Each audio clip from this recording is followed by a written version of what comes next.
O Senhor esteja convosco. Ele está no meio de nós. Proclamação do Evangelho de Jesus Cristo segundo Lucas.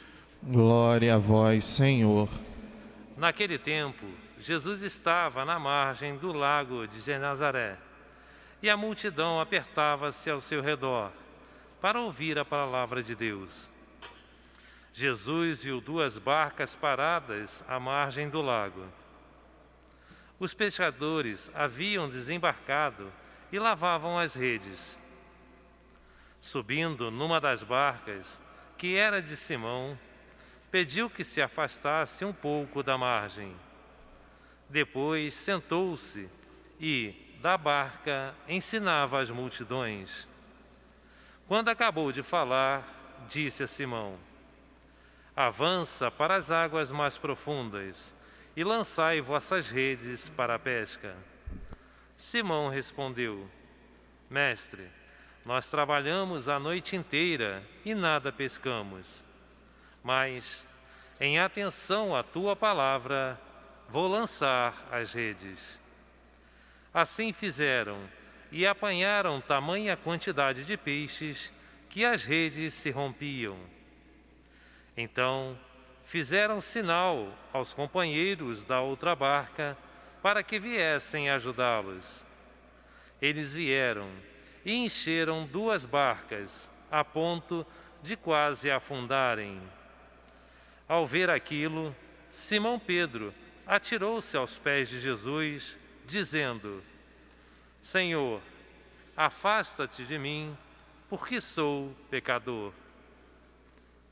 É que o espanto se apoderara de Simão e de todos os seus companheiros, por causa da pesca que acabavam de fazer. Tiago e João, filhos de Zebedeu, que eram sócios de Simão, também ficaram espantados. Jesus, porém, disse a Simão: "Não tenhas medo. De hoje em diante, tu serás pescador de homens." Então, levaram as barcas para a margem, deixaram tudo e seguiram a Jesus. Palavra da salvação. Glória a vós, Senhor.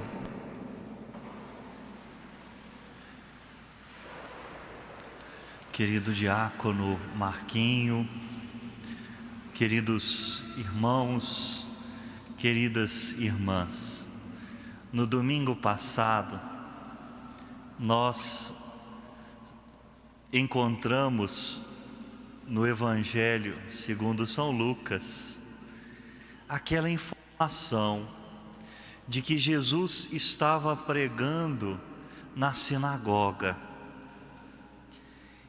E ouvimos também que todos tinham os olhos fixos nele, todos admiravam a forma com a qual ele falava. Ninguém havia falado como ele. No Evangelho desse domingo, nós não encontramos mais Jesus entre as 4 paredes do lugar em que os judeus se reuniam para escutar a palavra de Deus e para rezar. Nós encontramos Jesus falando a céu aberto, tendo diante de si uma multidão que ali se apertava para ouvir o que aquele homem tinha a dizer. Ele estava às margens do lago de Genezaré, também chamado Mar da Galileia, e usou como púlpito um barco, o barco de um tal Simão, do pescador que se colocava dentre os pescadores mais dinâmicos daquela região. Jesus anunciava a palavra de Deus, falava do reino de Deus.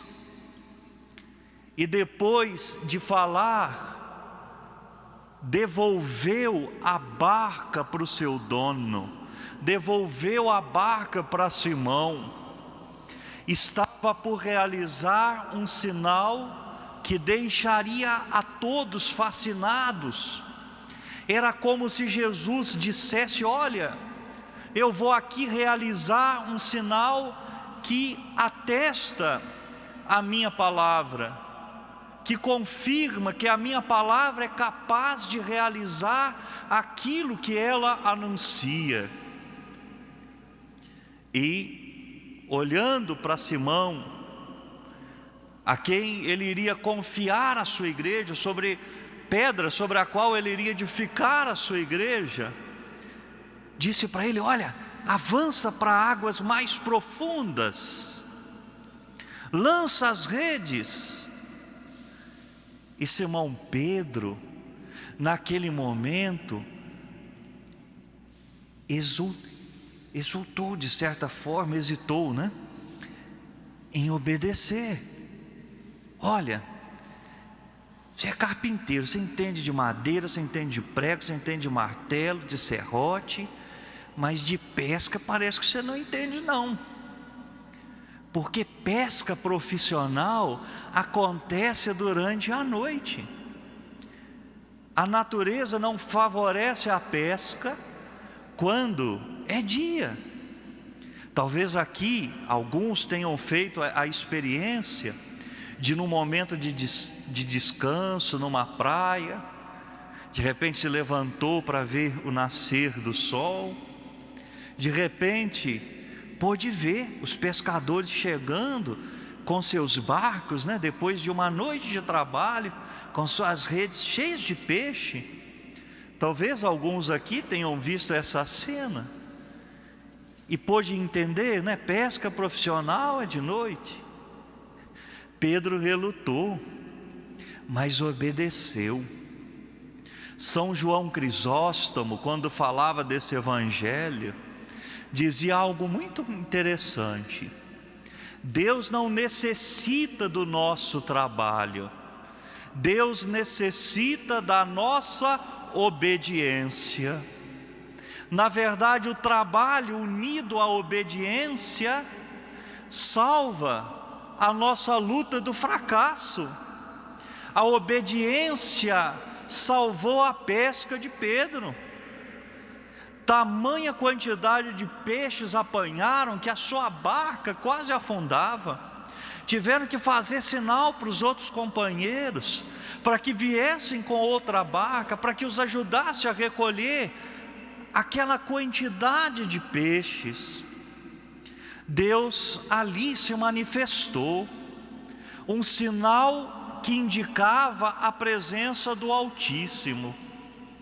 E Pedro faz uma experiência tremenda da santidade de Deus e do seu pecado, da grandeza de Deus e da sua pequenez, da sua miséria. E vai dizer: Senhor, vai para longe de mim, eu sou um pecador. Naquele momento passava ao coração de Pedro certamente a imagem das suas fraquezas, das suas atitudes más, das suas faltas.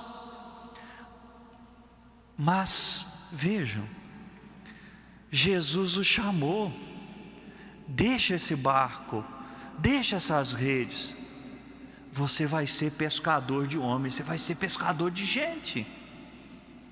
Pedro ali não era um santo, mas era um homem disponível, e deixou tudo para seguir, para começar a seguir Jesus.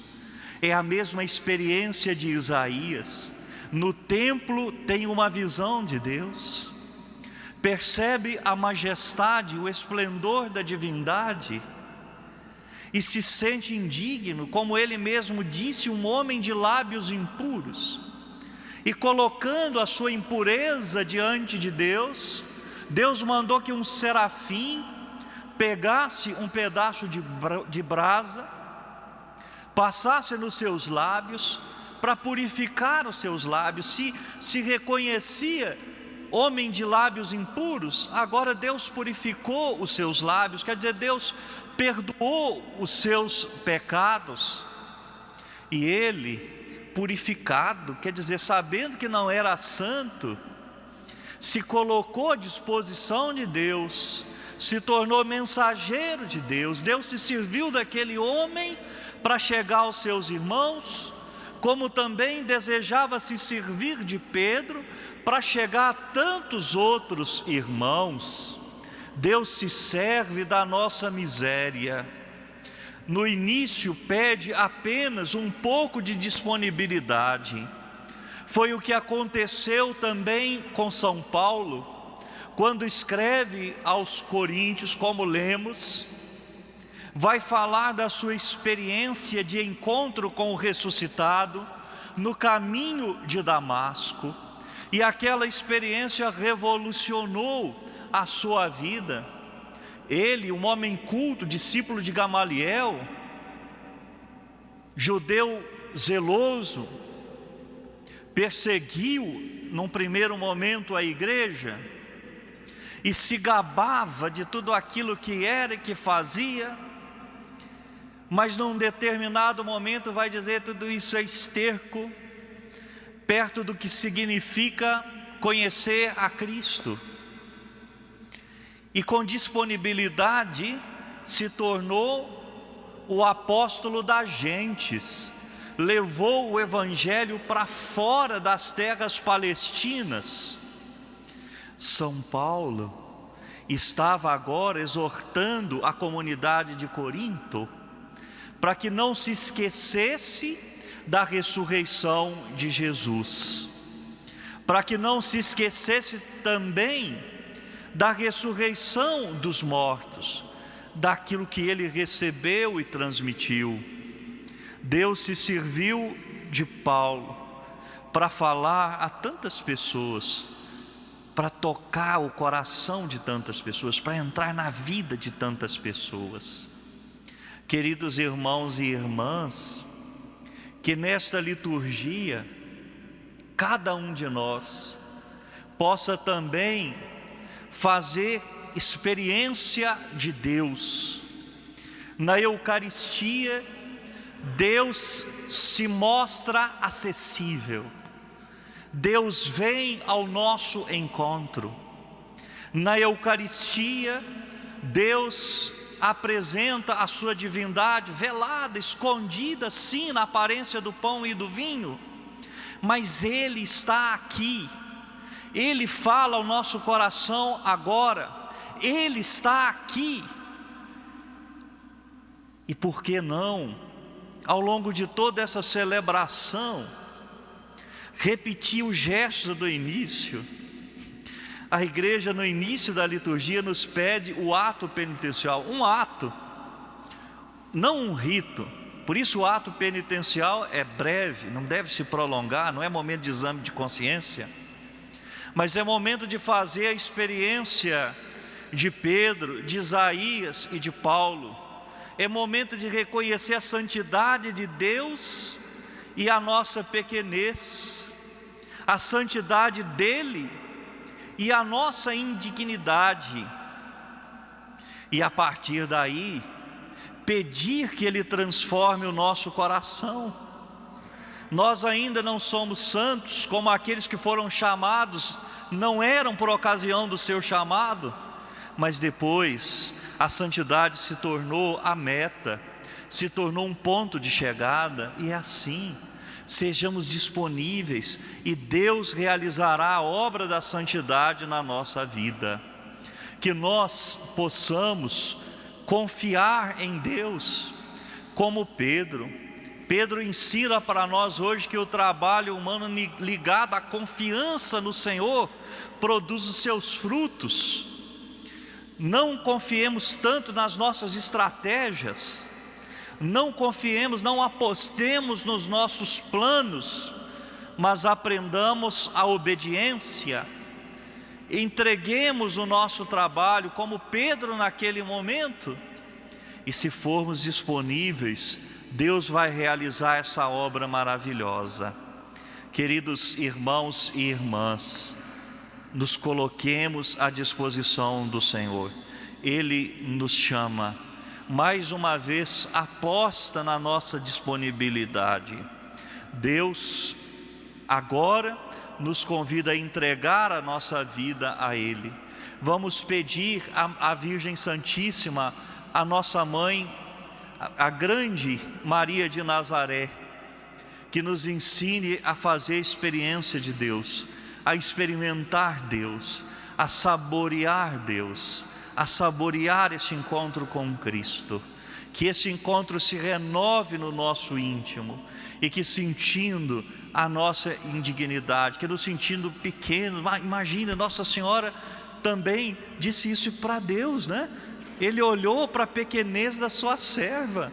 Imagina, Nossa Senhora é infinitamente menor do que Deus, mas é infinitamente maior do que nós. Se ela se sentia pequena, distante de Deus, se ela sentia o abismo que existia entre o Criador e ela, imagine nós, que nos sentindo pequeno como Nossa Senhora, e mais ainda do que ela, possamos também ser disponíveis para que Deus se sirva de nós. Essa é a proposta, esse é o convite do Evangelho de hoje.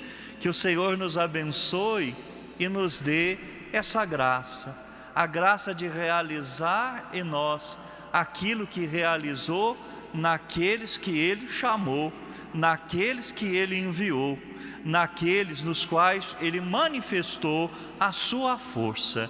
Louvado seja nosso Senhor Jesus Cristo. Para sempre seja louvado.